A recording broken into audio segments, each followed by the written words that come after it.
It's Sports by the Book at the South Point Studio. Here's Jeff Parles. Welcome in. Sports by the Book, South Point Studio. I'm Jeff Parles. Alex White is here as well. Good morning. Good morning. Happy Tuesday, everyone. It is a Tuesday, which is our Monday moving right. forward. So this is our schedule now. We are 9 a.m. Tuesday through Saturday for the foreseeable future. When football comes back around, probably have a different time. We'll go back to the original time, but this is where we're at right now for the next few months. 9 a.m. Pacific time, noon Eastern. So if you're joining us on the East Coast, I should say, happy lunchtime, as always. Real quick here, Alex, because we were in here over the weekend. Just throwing this out there. Scotty Scheffler wins the Masters. Not much of a shock there. When it's all said and done, beats Oberg by 4 shots. No one else was within 7 after Oberg. In the end, Alex, I think this is just a case, at least to just put the betting, just to wrap the bow on the betting portion of this. Scotty Scheffler was anywhere from 4-1 to plus 475 when they teed off on Thursday morning in Augusta. I guess technically Thursday afternoon with the weather. But this was really just a case of, all right, yeah, he was the favorite, but you were still getting a price that ended up being more than fair when the week was all done. Sure, some hindsight 2020 on that, but I guess that at least with Scheffler and now Augusta, you have to put him in that mold of, hey, he's going to be he's going to be a short favorite for a while now, as long as he continues to play at the high level, which there's no reason to think he won't. Absolutely, especially when you look at the Masters and you take into consideration course history, you have to have Scheffler up there. And that's 2 years in a row for the bookmakers, because last year Jon Rahm closed as a favorite. It wasn't quite double digits either, and he won outright pretty easily as well. So back-to-back years for that favorite to win here. Wasn't that exciting on Sunday, but if you had Scheffler, I think you preferred it that way. All in all, a good tournament, though. I love the Masters. It's a great weekend. Well, plenty of golf to talk about in about a month. PGA Championship, of course, comes your way in May. It'll be in Valhalla this year in Louisville, Kentucky. So we'll be all ready to go in about a month from now when we get going into PGA. And then, of course, a month after that, the U.S. Open, and the month after that, the Open Championship. So be all ready for that over the next few months. All right, I want to go to the NBA, because we have games tonight. Steve Jones is going to join us in about 25 minutes from now. We'll get his thoughts. This is, first off, before we get to tonight's games, I just want to go back to Sunday real quick, where we have gotten to a point where NBA teams have lost their minds in the way of attempting to get the matchups they want for just round one. Because what the Cavs did on Sunday, where they openly tanked the game against the Hornets, who were basically playing a G League lineup to begin with, to fall from the 2 seed. Again, Milwaukee has dealt with injuries. It made a little more sense why they sat their guys. The Knicks just played it out like they normally would. I mean, your guys playing over 50 minutes in their overtime win against the Bulls. Maybe a little excessive there, but that's, as our guy Ryan McCormick knows better than anyone, that's Tibbs for you in a nutshell. But what the Cavs did, in order to draw Orlando in round one in a 4-5, I thought it was cowardice. Because you are in a scenario now where, okay, yes, Cleveland is favored to beat the Magic. I'm not sure Cleveland would come a favorite against Philadelphia. They'd come a favorite against Miami, but I think everyone in the world would have bet them if that was a matchup in a 2-7. Or 3-6, you would have got Indiana, where they would have landed. They would have been a small favorite against the Pacers. We'll get to the Pacers in a little bit with their pricing against the Bucks, who will seemingly be without Giannis for a few games. All right, so you got the Magic. Congratulations. You're a minus 190 favorite in that right now. Good job. Good. Look who your reward is. Your reward is Boston. Right. Or, even better here, your reward could be Philadelphia, who I think the Sixers would actually come a favorite if they beat Boston, would be favored against Cleveland. And quite frankly, if Miami was the opponent in an 8-4, like I said, Cleveland, I think, would come the smallest of favorites, but everyone in the world would bet Miami. It just has there's no looking to the future. It's just the short-term look from Cleveland. It's stupid. And I also kind of like Orlando in this series now. Wow. And part of it where look, when you attempt to manipulate your seating like this, it has historically not worked. Teams have gone out because of it. We saw it. We've seen it in the past with some other teams. But this is just one of those where the karma's on Orlando's side here. This is bad karma, bad vibes, bad everything from Cleveland.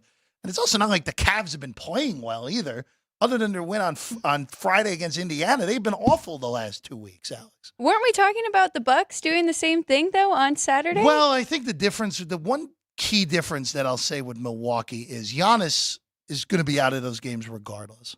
And for the Bucks, again, I think for them, this is a little bit different with a team that hasn't won anything in Cleveland, at least this group.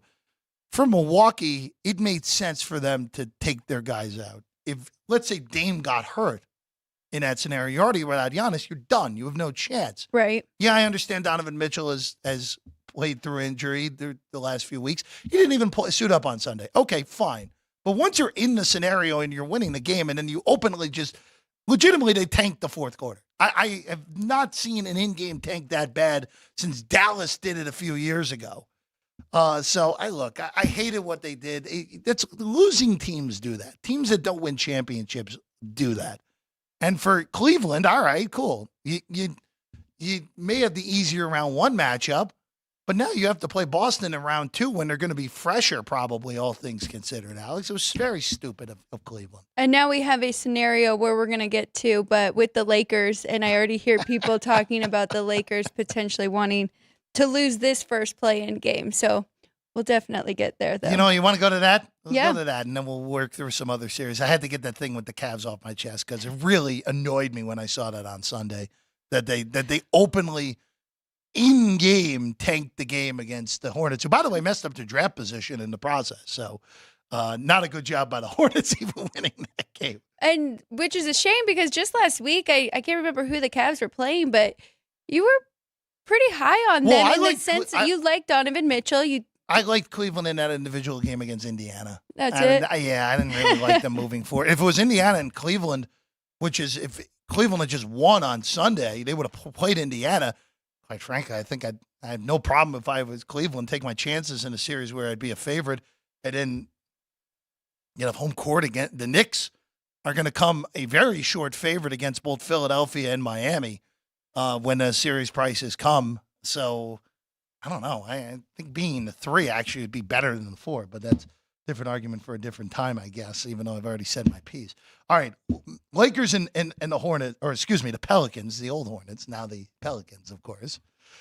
Pellies are 1.5 at home tonight against the Lakers, Alex. And yes, I've heard the rumblings. Mike Greenberg was the one who said it more so of anyone publicly yesterday, of the Lakers should take their chances tonight, openly tank this game tonight, lose to New Orleans so they avoid Denver, who has just owned the Lakers the better portion of the last 2 seasons, and then take your chances in a home game against the winner of Sacramento and Golden State, where we'll get to that game a little bit later, where the Kings are at home, even though they're an underdog tonight against the Warriors. All I will say with this, more so than anything on this, it goes back to what I said. You do not tempt fate in a one-and-done scenario. No. You do not do it.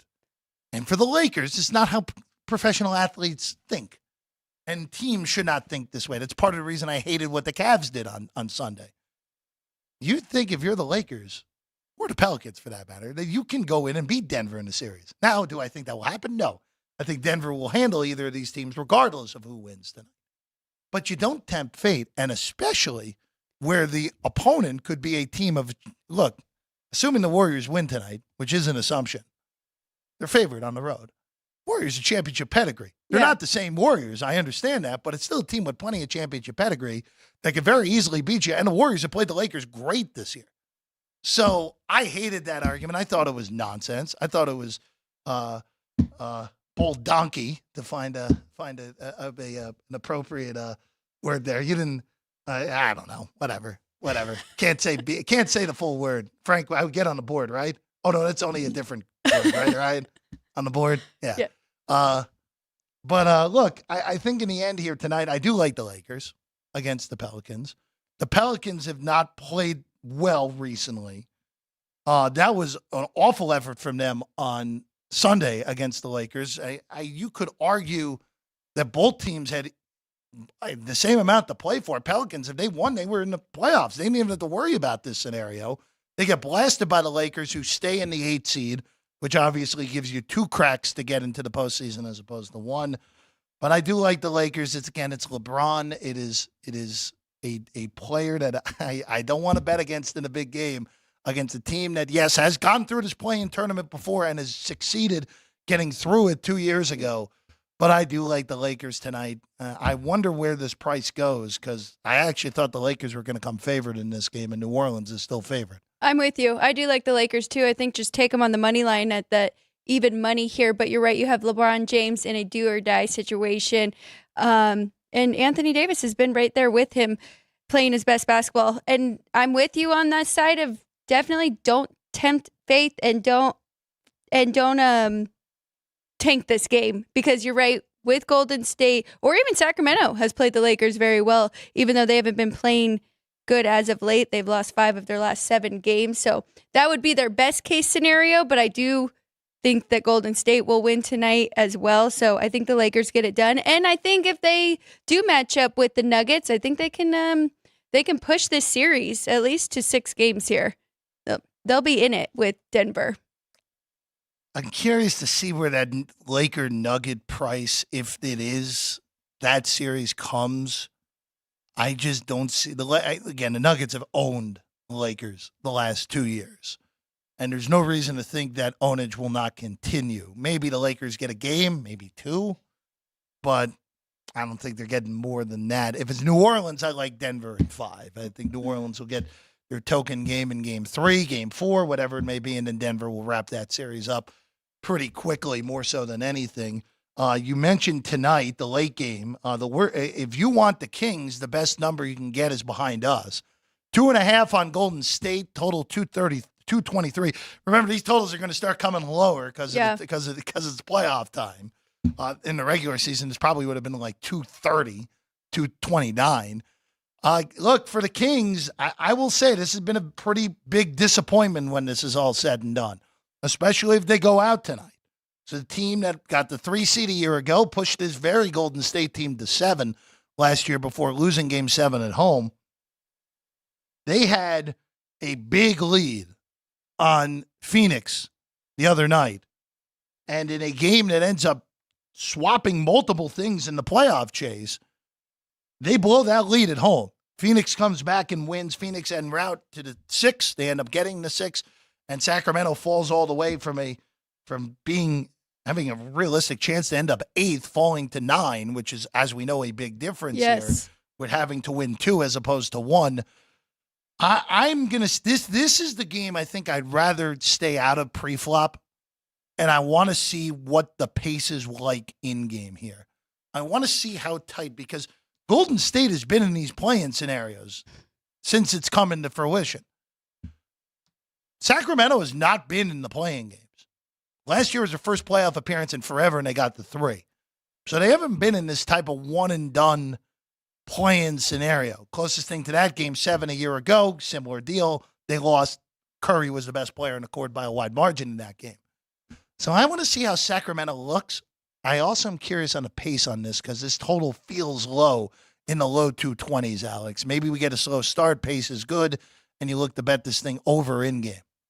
I do think Steph Curry will be the best player again in this game. And the Warriors have been playing very good, won 10 of their last 12 games. And not just from him, we've seen everybody really step up down the stretch here for Golden State. What's interesting to me, Jeff, is the last 3 times these two played each other, it was decided by 1 point. So the Warriors won 102-101 November 1st. The Kings won 124-123 November 28th. And then January of this year, 134-133. So that makes me a little bit nervous here with the spread. I think it's going to be a very close game and come down to the wire, especially with the one and done scenario. But I lean to Golden State here. Maybe I'll wait, like you said, in game, see if Sacramento gets a lead at any point, and I can jump back in on the Warriors. Warriors looking to become, and yes, this would go for the Hawks as well, looking to become the first 10 seeds to ever make the tournament, to get through this tournament and make the actual playoffs. We have seen 9 seeds get there. We have not seen 10s yet make it to the actual postseason yet in the NBA. I do want to look at some series prices real quick, and we'll do this with Steve Jones as well later in the show. Right now, the biggest mover, no shock whatsoever, Indiana, who you saw at some books as high as plus 260 on the Pacers, which I just thought was a flat-out wrong price. Couldn't get it because it was in the wrong jurisdictions for us, Alex. They are down behind us, and this is basically what the market is right now. The Milwaukee Bucks, who look like will be without Giannis Antetokounmpo, at least for the first 2 games of this series, maybe the whole series. Milwaukee's down to a minus 120 favorite against the Indiana Pacers. Pacers are now even money to pull the upset against Indiana here, or against Milwaukee in this 3-6. It could be a heck of a go for the city of Indianapolis. Of course, they get Caitlin Clark last night for the Fever in the WNBA draft. Really just a formality more so than anything. But the Pacers, here's the deal with them against Milwaukee this year, Alex White. They beat them back in November the 9th. They beat them on December the 7th, which, of course, was here in Las Vegas in the in-season tournament. Milwaukee got them on December 13th. But then the Pacers beat them back-to-back times in the first 2 days of the year. Indiana's 4-1 against Milwaukee this year. This was a bad matchup, even if Giannis is healthy. And now you add to the equation, it's Doc Rivers in the postseason. We know Mr. Underachiever. Giannis may not even play in this series. The Bucks have looked okay in that first game post Giannis injury with Lillard when they were actually attempting to win the game. But, Alex, I am really kicking myself that I didn't even just take any price on Indiana, because I think the Pacers are going to win this series when it's all said and done. And really, the East this year, the bottom of that bracket, the way it plays out, tomorrow we'll go through in full Philadelphia and Miami, which is a fascinating game for a seven seed to get the 7 seed to play the Knicks. But I think Indiana is live, and of all the dogs of the prices that are available right now, and this, look, to some people that are going to be tuning in and be like, wait a second, why are all these prices the way they are? Yeah. This is the only current price dog, even at the worst price that you could get it right now, that I like to win their series. You have to tread carefully, though, because this is a bad price in comparison to what you could have had 2 days ago. Maybe you wait, you see if Milwaukee wins game 1, then come in on Indiana. I'm not sure how you play this now with missing the best of it by a significant chunk. I would say that is a great way to play it, because I do think you'll see experience at least show up in those first few games. I do think you'll get the best of Dame Lillard here, even though Indiana has their number, 4-1 on the year. But Milwaukee's also the better defensive team, so I think that is going to play out at least in the beginning of this series. I'm probably not going to bet this because I feel too emotionally attached that I want Milwaukee to make it through, and I'm not that high on the Pacers. But I mean, you make great points, and I think what you're saying is very accurate, and to be aware that it's not just going to be that easy for the Bucks to move through this round 1. The other series that we know, Cleveland's the biggest favorite on the board, minus 190 against Orlando, plus 170 on the take back on the Magic. I've already said my thoughts on this. I hope the Magic win the series for what Cleveland did on Sunday. I wish I was getting probably about 15 cents more on Orlando to really pull the trigger on the Magic. I think Cleveland's going to win game 1, so I might just wait, see how Orlando looks, and then go from there. And then the 2 Western Conference series, the teams with home court advantage are both underdogs in their series. Phoenix, minus 120 as the 6th seed against Minnesota, who's even money. And then the Mavs, minus 120 against the Clippers, who are even money. I'll ask you this. Of the seed favorites who are underdogs on the betting prices, Alex, which one would you rather have? Would you rather have the Clippers at even money, or would you rather have the Timberwolves at even money against Phoenix and, of course, Dallas against the Clippers? I'd rather have Minnesota, definitely. Okay. They've been the more consistent team all year long, especially compared to Phoenix. I mean, they have been up and down all year long. Minnesota's been right there at the top of the Western Conference. So, yeah, I like the Timberwolves. I know that we've talked about their inexperience, and them being a young team, so that being against them going into the playoffs. But it's round one, and I don't really know if I trust the guys on the Phoenix Suns and Kevin Durant and that squad. So, yeah, I like Minnesota, even though I'm big fan of the Clippers as well. I think that's not a bad price at even money, but I've also been talking about the Mavs a lot lately, and I like their current form.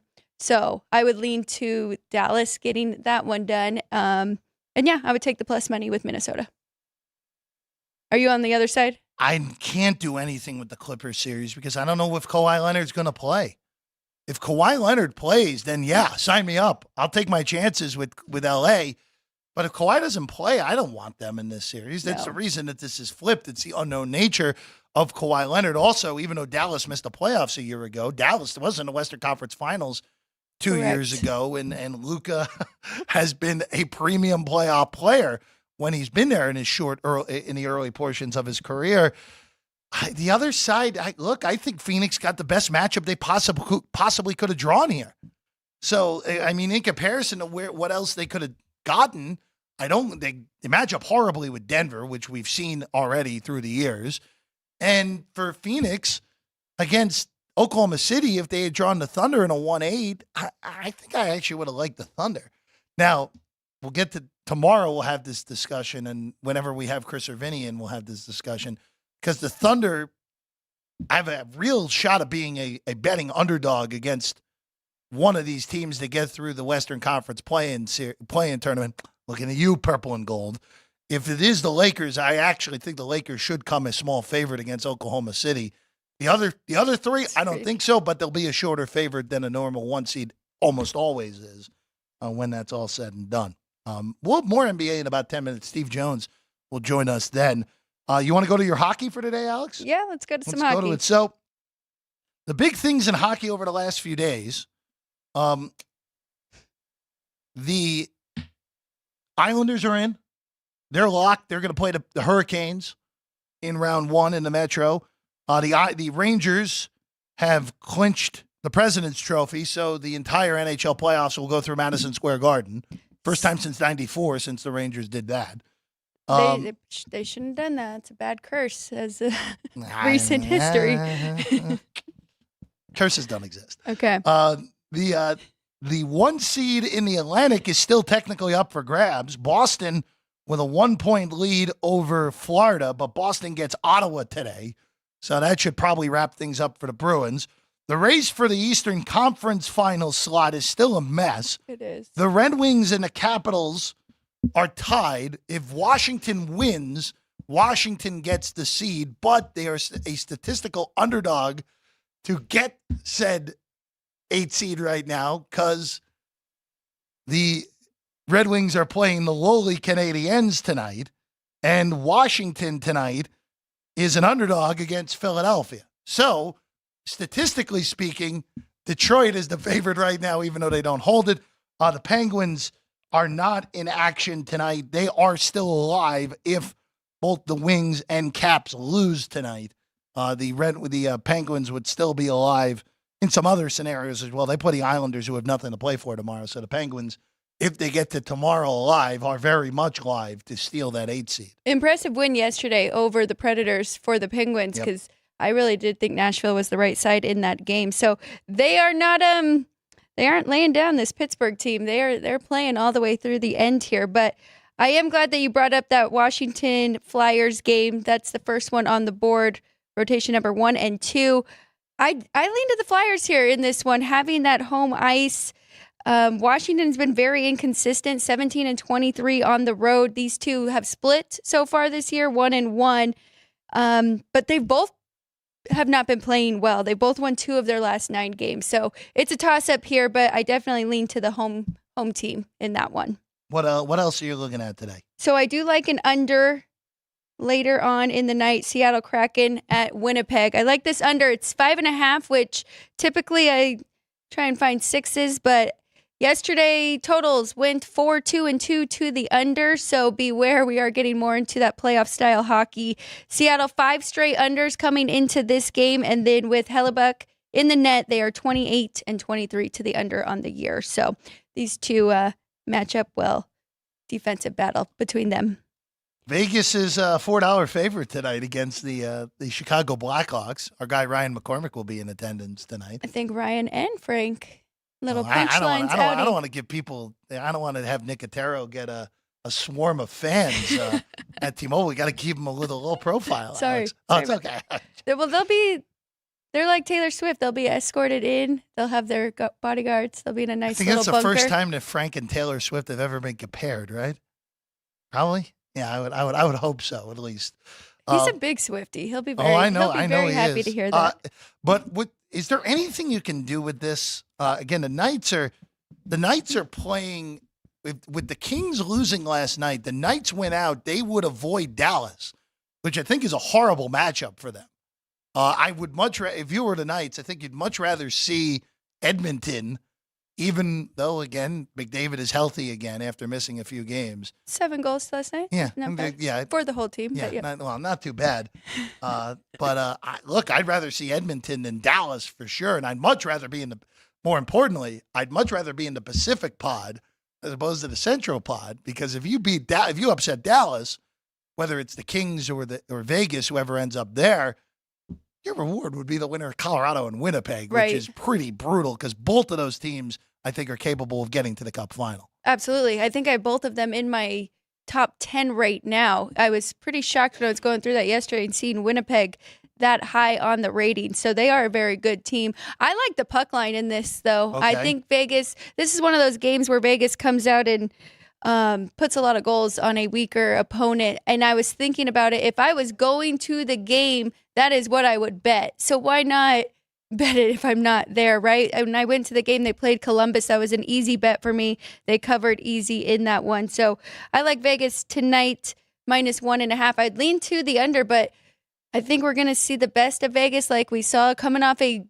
great come from behind win over the Avalanche. They were down 3-0, came back to win that one 4-3 in overtime. So Vegas is feeling good, playing good. I would take the home team.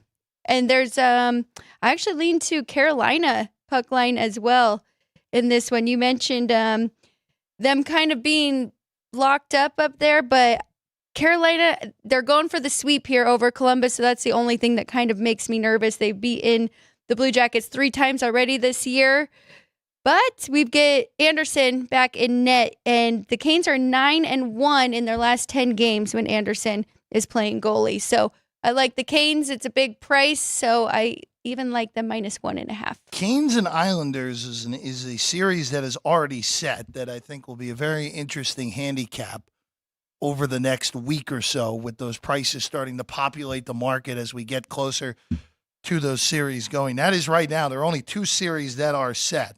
I think that is the best possible matchup for the Hurricanes, and I already took them to win the Eastern because of that first matchup. The only other matchup that is set right now is in the West. It's Winnipeg and Colorado is set, but we don't have that fully set because we don't know who has home ice yet. Because Colorado could still technically hop Winnipeg.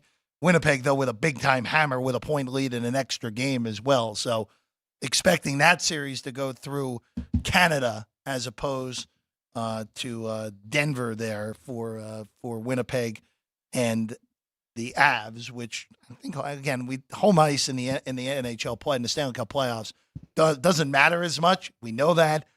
You need a best of 51 in order to get stats by Lopez, of course, the best of 51 in order to get the favorite to win at the same clip that the favorite wins in a best of 7 in the NBA. Wow. So you need a lot of wacky things can happen in the Stanley Cup playoffs, as we know through the years, Alex.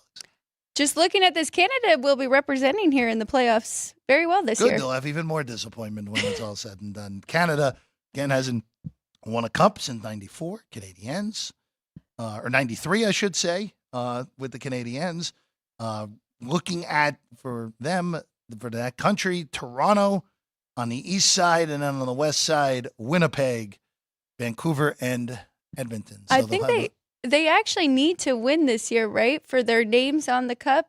Ryan, do you know this? Because you know how it rotates. It's like every 30 years. Is it every 30 years? I don't. We'll look this up on the break. McCormick's gonna have to look this one up. It's gonna be all McCormick on that one. He's not even producing our show. We're giving him producer work. Even though I sent Ryan McCormick, today is the anniversary of the infamous fan throwing the pizza at another fan at Fenway. Ryan's going to have to find a way to work that into the punchlines today. It's one of the best clips in sports history, in all honesty. And I say that partially in jest.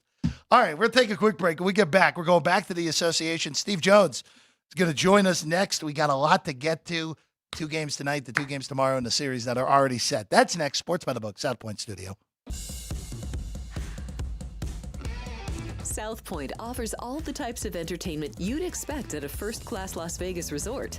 Did you know our 400-seat showroom is one of Las Vegas's top destinations for live entertainment? Enjoy live performances by classic Vegas entertainers, bands, and today's hottest comedians, plus a rockin' dance floor.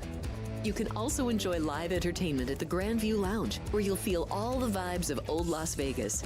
Enjoy the music, and if you love to laugh, don't miss The Dirty at 12:30, our very own free comedy show. Every Friday night at 12:30 a.m. in the Grandview Lounge. The Dirty is 100% free, so arrive early. Go to southpointcasino.com or call the box office at 77136 for today's performances at the showroom and the Grandview Lounge. When you're ready for your favorite cocktail, stop in and unwind at one of our 7 specialty lounges. There's a bar around every corner, because you're in Vegas, baby. South Point Casino has plenty of attractions for the whole family. Catch a movie. Our 16-screen movie theater includes 2 XD Extreme screens for the ultimate in viewing, sound, and luxury. After the show, treat the family to a variety of treats at our old-fashioned ice cream parlor, Kate's Corner. We scoop up a variety of creamy concoctions, including smoothies, hand-dipped cones, milkshakes, malts, sodas, and sundaes. At Kate's, there's something for everyone. And if you've still got time to spare, our bowling center might be right up your alley. Voted Best of Las Vegas, it's a great place for friends and family fun. 64 lanes, a pro shop, snack bar, and arcade. And while the kids are bowling, you can play slots and sip on a drink in the Alley Cat Lounge while overlooking the lanes. For our more serious and professional bowlers, the South Point is also home to a separate tournament bowling plaza.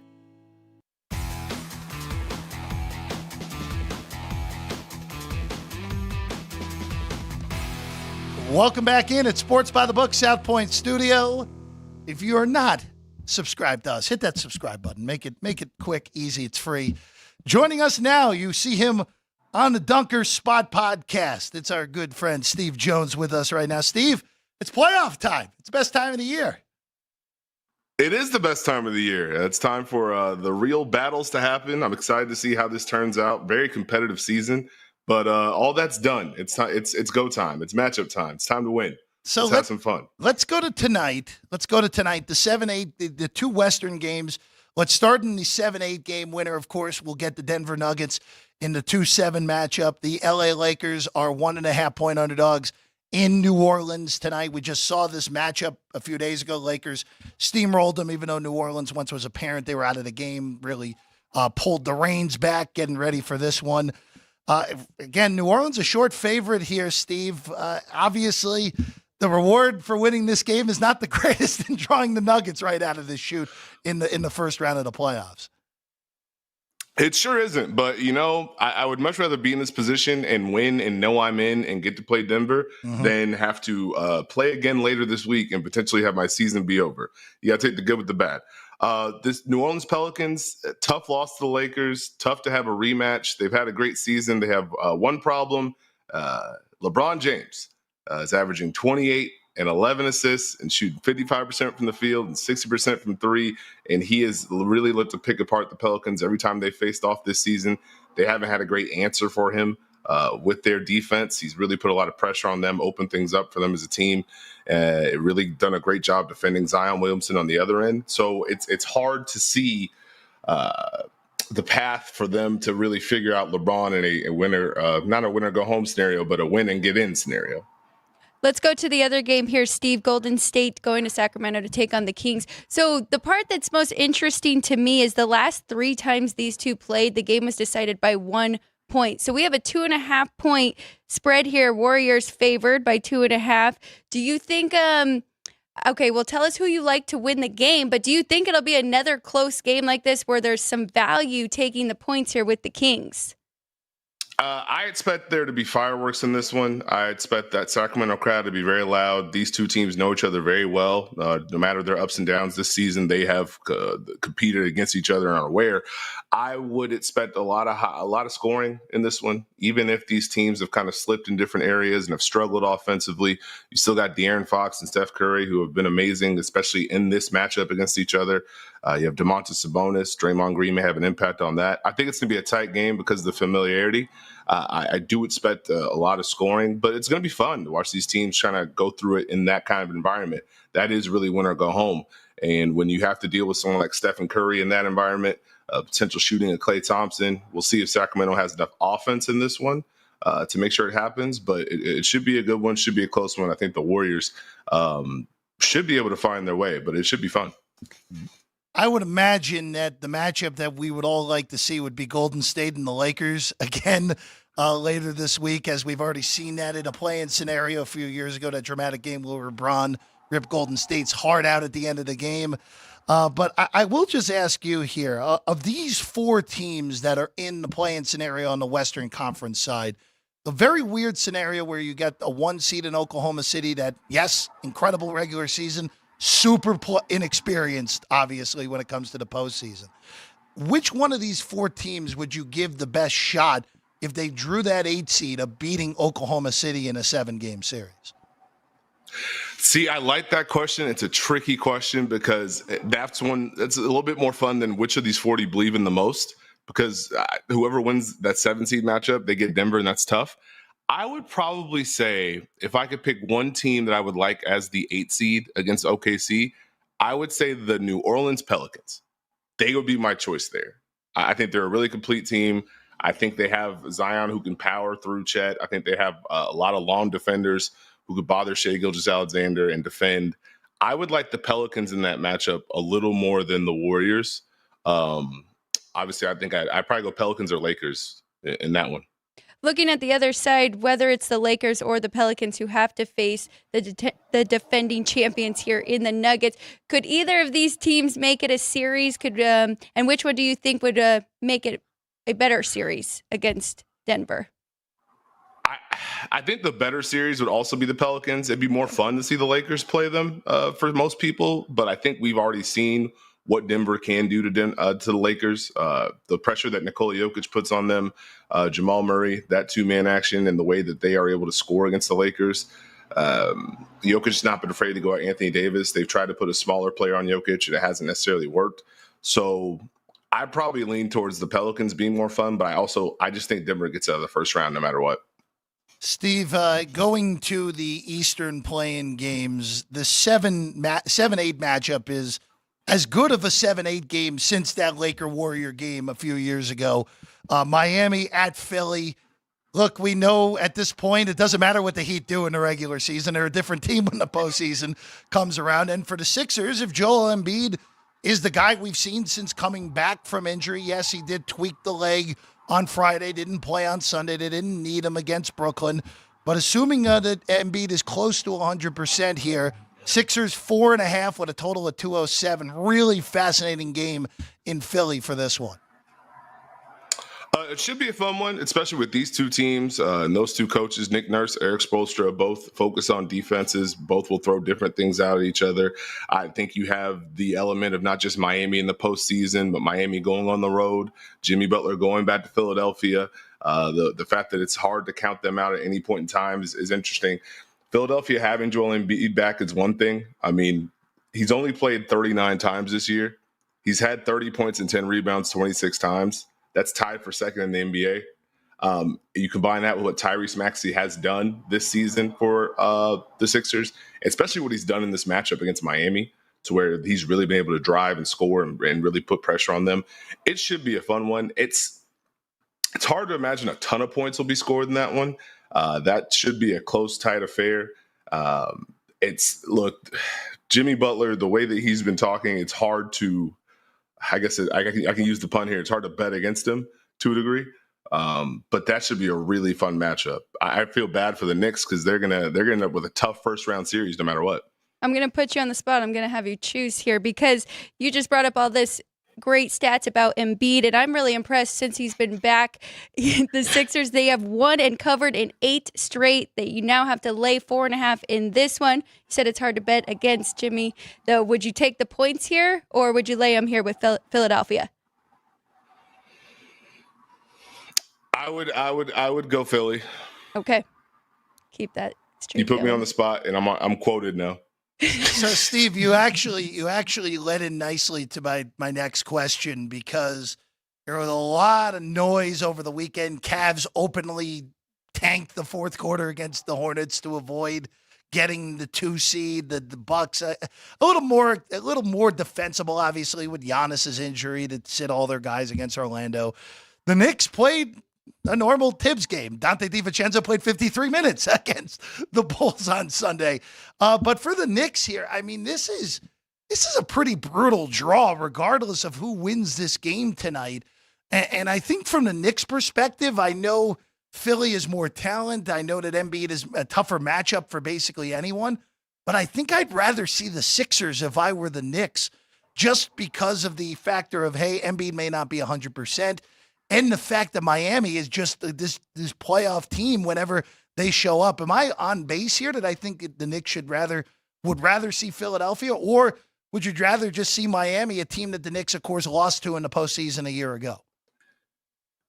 You're not off base, even though when you say it, even I've thought it, and it sounds like wild to say I would like to see Joel Embiid in the playoff series. But there's an element where maybe we can double team him. Maybe he gets what we want. We take things away from everyone else. The one thing about the Knicks, they have not been scared at all this season. They have competed the whole way through. Jalen Brunson's been incredible. I think they're 20-3 when OG Anunoby's in the lineup. So they've been really working towards this. They earn the right to be the 2 seed, and you have to play whoever's in front of you. So I think they're looking at it, feeling that they can beat anybody in the Eastern Conference. I think when it comes to Miami, you might feel better about your defense against Miami, but you also have to deal with their defense, and they have so much size and length they can throw at Jalen Brunson and their ability to help when he drives and disrupt his rhythm.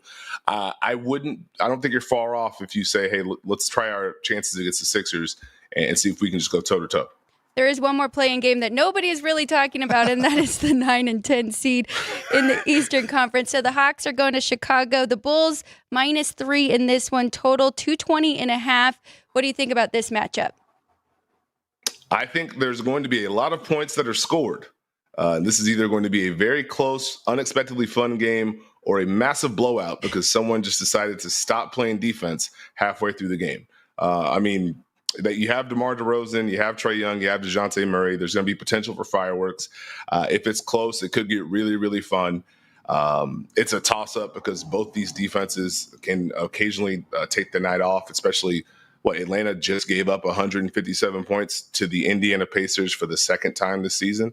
So I think the Bulls have enough variety, and DeMar DeRozan's been so good in the clutch for them that I wouldn't be surprised if the Bulls go ahead and take care of business. Steve, just looking at the series that are already set, I want to start in the West because Minnesota had a shot to get the number 1 seed. They don't get it. They fall to the 3. And this is not a great matchup for them. I think Phoenix did about as well as they could have in this first round matchup. The Suns are actually a betting favorite in the series, -120. Minnesota is favored in game 1 by 2 in the over the weekend. But I feel like the Suns, who have been this a jumbled mess for a good chunk of the season, got the right draw here and are very much, obviously, they're favored in the series. They're very much live to pull the seed upset here. Well, the more interesting part is that Phoenix basically called their shot by beating Minnesota to end up having to play Minnesota. And so I think with Phoenix, you had question marks, you're dead on there, but you have Kevin Durant, you have Devin Booker, you have Bradley Beal. Having to defend those 3 in the playoffs is not fun, not ideal.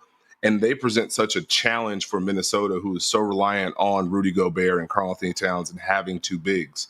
And forcing Karl-Anthony Towns to do different things defensively, not letting him feel comfortable on that end because he has to guard a great talent, move him around the floor, making Rudy Gobert defend and pick and roll. The shot making in Phoenix is a challenge. But also Phoenix has a confidence in being able to defend Minnesota and be able to switch and contain Anthony Edwards' drives. And Minnesota has to work through that, and they have to respond through that. It's nothing new they haven't seen this season, but the pressure will be higher. I think it's not surprising that Phoenix is kind of getting some more of that love concerning what they just did. I think the tricky part for Minnesota is just making sure they contest and contain shots, because everything that Phoenix can do is reliant on those guys making some of these shots where you go, my goodness, that's good defense, but it doesn't matter. If Minnesota can take some out the table, they can kind of grind and maybe push this to 6-7 and make this an ugly series. Let's look at the other matchup that is set in the West. And we've talked about these two teams all season long. We don't know Kawhi Leonard's injury status right now and if he's playing in this first series unless you have more information for us. But so as of now, the Dallas Mavericks, they are minus 120 to win this series, getting even money with LA here. Who do you like coming out of this matchup? Am I allowed to just throw my hands in the air and say I don't know? I don't think that's a thing I can do. That's acceptable for this series, Steve.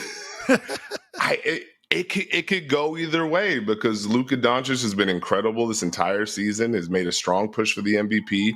Kyrie Irving has come along. This Dallas team has more pieces that fit what they want to do defensively and offensively.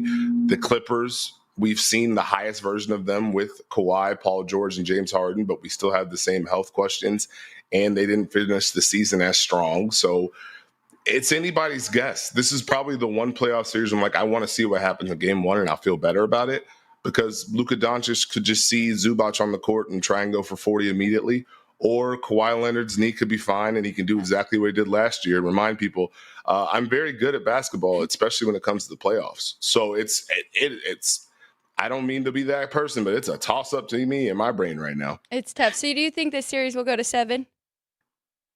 Yes, I feel very confident in saying that. I feel very confident in saying that. It's again, if Kawhi is healthy, it's a different handicap, obviously. But look, this as of right now, with everything we have on Kawhi, this is it's a minus 120 on the Dallas side for a reason. This is as close to a flip as we can get on that one. Steve, before we let you go, I do want to ask you about the Pacers and the Bucks. The market has just hammered Indiana here, and correctly so. We don't know when we're going to see Giannis, and Milwaukee will be without him at least the first two games of this series. As high as plus 260 when it opened on Sunday, down to even money on the Pacers here. I know it's a bad price, but I think Indiana, especially if we don't see Giannis at all, I think Indiana's going to win this series. We've seen them own the Bucks so far this year, 4 out of 5. And this is just one of those, even if Giannis was healthy, I don't love this matchup for Milwaukee against the Pacers. It's been a tough matchup for the Bucks all season long, mainly because how fast Indiana plays. They get up and down the court. They play with so much tempo. Tyrese Halliburton really leads that attack. The Bucks have worked to improve their defense, but at a certain point, they are a little older. Even if they switch, they struggle with teams that play fast, have great ball movement, make them sustain defense throughout the shot clock, and that's exactly what Indiana does. So I'm not surprised to see people jumping on Indiana because it is a tough matchup. I would say Damian Lillard is going to be very important. Indiana's defense is going to have to hold up. I wouldn't be surprised to see a wild Milwaukee crowd led by Patrick Beverley and Bobby Portis thriving in a game 1 win that turns heads. But Giannis is the X factor in this, because every question you have as far as Milwaukee being able to drive or have great defense, it relies on Giannis being there. And without Giannis being there, it's hard to see Indiana with Pascal Siakam kind of just going backwards in this moment. Steve, you giving Orlando any shot against Cleveland? I do. There's not going to be a lot of offense in that series. Paolo Banchero's been very good. We'll see if they're ready. You know, Cleveland was kind of in this spot last year when they had to face the Knicks and they had to learn some lessons about themselves.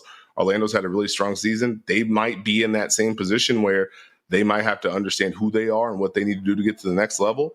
But I wouldn't be surprised with their defense that they could make this a fun series. They could take this. They're young and exciting. They play the song every time they win.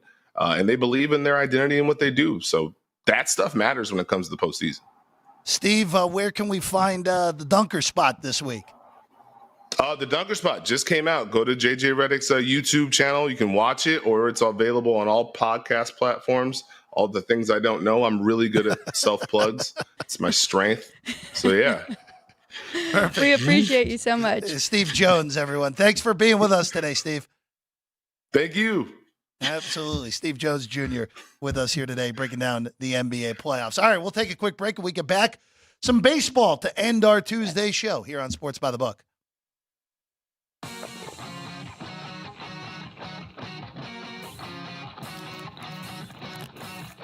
Once you've satisfied your hunger, get ready for more of the hottest casino games in Vegas. Our 24-hour 30-table non-smoking poker room proudly hosts all the most popular poker games with a variety of betting limits. Visit the poker room for a schedule of daily tournaments. Whether you're going to hold 'em or fold 'em, the best place for poker is at South Point Casino. You'll notice that our craps tables are usually the loudest in the casino. If you've never played, join one of our free craps lessons to find out what makes this game so exciting. Check with the craps dealer for schedules and give it a roll. Bingo is also an exciting way to spend your time. We offer 7 sessions of bingo every day. And each session includes a cash ball jackpot, 12 bingo games, a progressive double action game, and a $10,000 bonus coverall. Electronic units are available. If you haven't played bingo with us, give it a try today.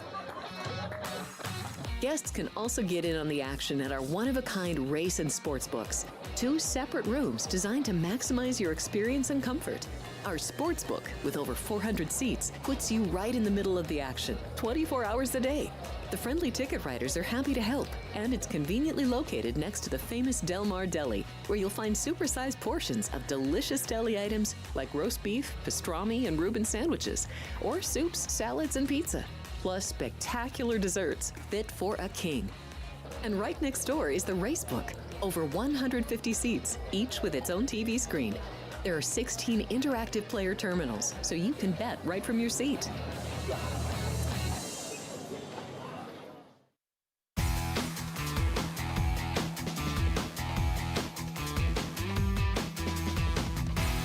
Welcome back in Sports by the Book, South Point Studio. I'm Jeff Parles, Alex White, alongside baseball to end the program today. By the way, as always, we're back tomorrow, same time, same place, 9 a.m.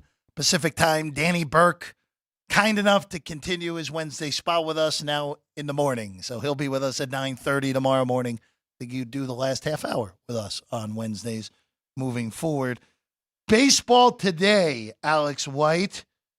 Let's start with the Giants and the Marlins. The Miami Marlins stink. They stink. If it wasn't for the White Sox, we'd really be talking about how bad the Marlins are. Marlins are a hearty 3-14. They sent Ryan Weathers to the mound tonight, who actually pitched pretty well the other day. They beat in a win against the Yankees at Yankee Stadium. Weathers 6 strong in that one. Jordan Hicks, who's making his return to the rotation after a few years in the bullpen in St. Louis and in Toronto, now in San Francisco.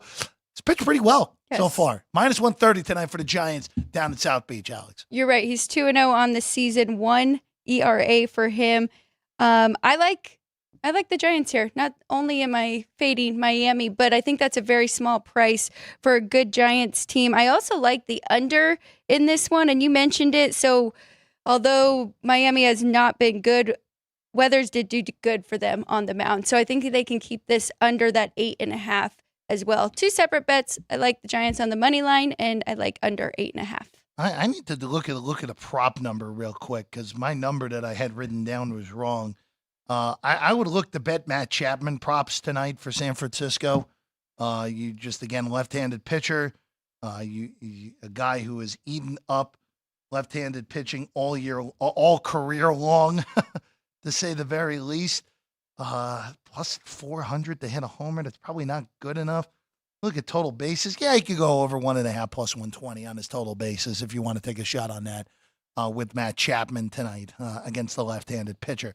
I like it. Going to Philly, Ranger Suarez, Austin Gomber.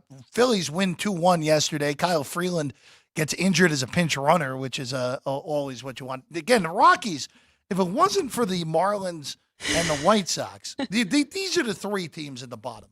The White Sox are in a special level of horrible. The Marlins have been brutal, but I don't think they're as bad as the Rockies or the White Sox are. But the Rockies have no pitching. Their offense hasn't even been that good this year away from Coors. big dogs tonight against Philly. You think it's an opportunity, though, to potentially take a run and a half with Colorado tonight? I do. Philly is really struggling, and we talked about their bullpen being a problem early on before the season started, but now their lineup has been struggling. So they've been struggling offensively. The Rockies aren't great, we know that, but they did keep it close last night. So I'm going to take a little bit on that money line, and I think that plus 1.5, minus 105 is good here with these two. Mets and Pirates. Mets are amazingly back at 500. It's been a heck of a run from 0-5, playing some really good baseball. 8-3 in their last 11. After that loss, they'll send Jose Quintana, the opening day starter, to the bump tonight against the Pirates, who are still playing good baseball, 11-6. Still looking like a real team for the second consecutive April. Right now, looks like the money is showing on the Mets as that just or I was showing on the Mets early, now showing on Pittsburgh. Now down to minus 110, was as high as minus 120 on New York, even money on the take back on the Pirates, Alex. Yeah, I don't love that here now. I would have liked it if it was plus 110 on the Pirates, getting a little bit more value there. It's really a toss-up between these two, both of them playing good baseball. But I would look at Jared Jones' pitcher prop, and I didn't find any yet, but 25 strikeouts on the year in the 18 innings that he has pitched. So that's one way that I would look at playing this one. Jared Jones, strikeouts. Come on, let's work here. Come on, computer. 6.5. 6.5. Juiced under on the 6.5. Okay. If you wanted that. All right. The Padres taking on the Brewers. I'm going to be honest with you. I'm a little surprised at the price on this game, where this is a pretty significant pitching advantage for the San Diego Padres tonight with Dylan Cease going against Wade Miley. Hasn't moved behind us. Been stuck on minus 120 all day. 8.5 hasn't moved. So I guess Chris and company made a pretty good number on this game. I agree, though. I thought this was a short price to take with the Padres. The only thing that does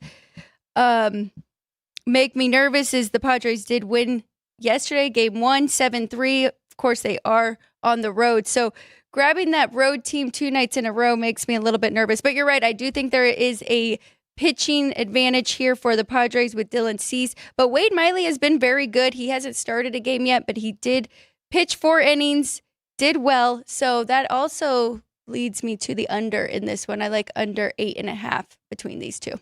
This game's been a fascinating mover. Tampa hosting the Angels tonight. Aaron Savali will go for Tampa there at the Trop.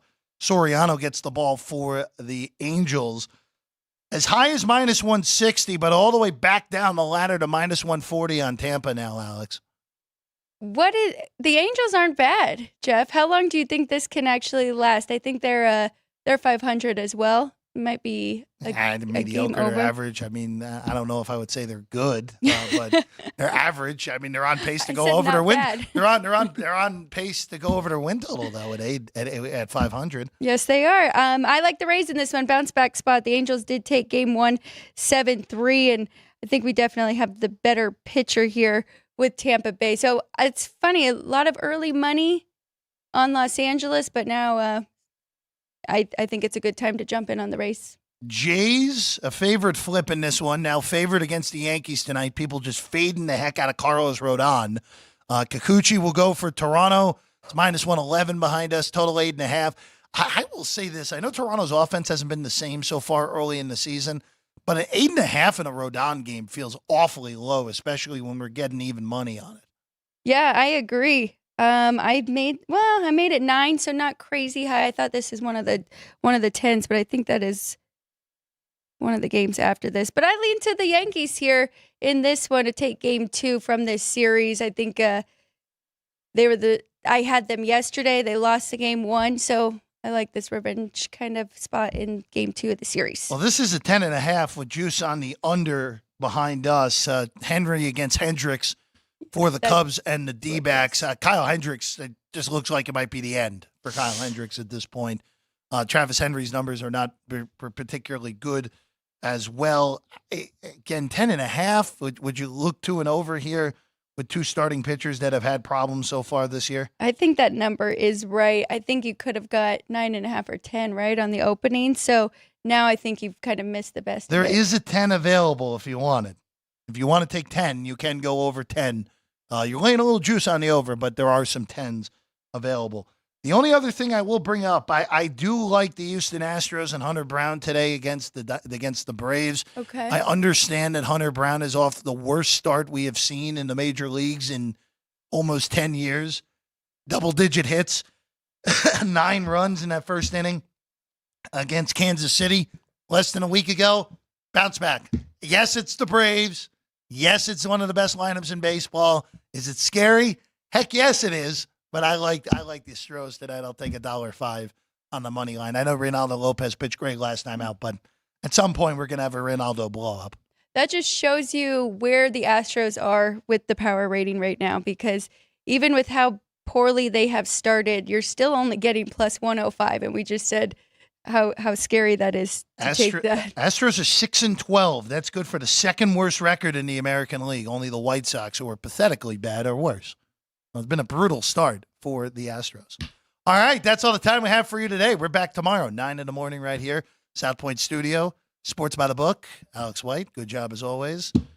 The Family Matters in the back, Drew Dog, and good work as always, Ryan McCormick here getting ready for Punchlines. Frank Nicotero coming your way at noon Pacific time right here on the channel. We'll see you then. This has been Sports by the Book, South Point Studio.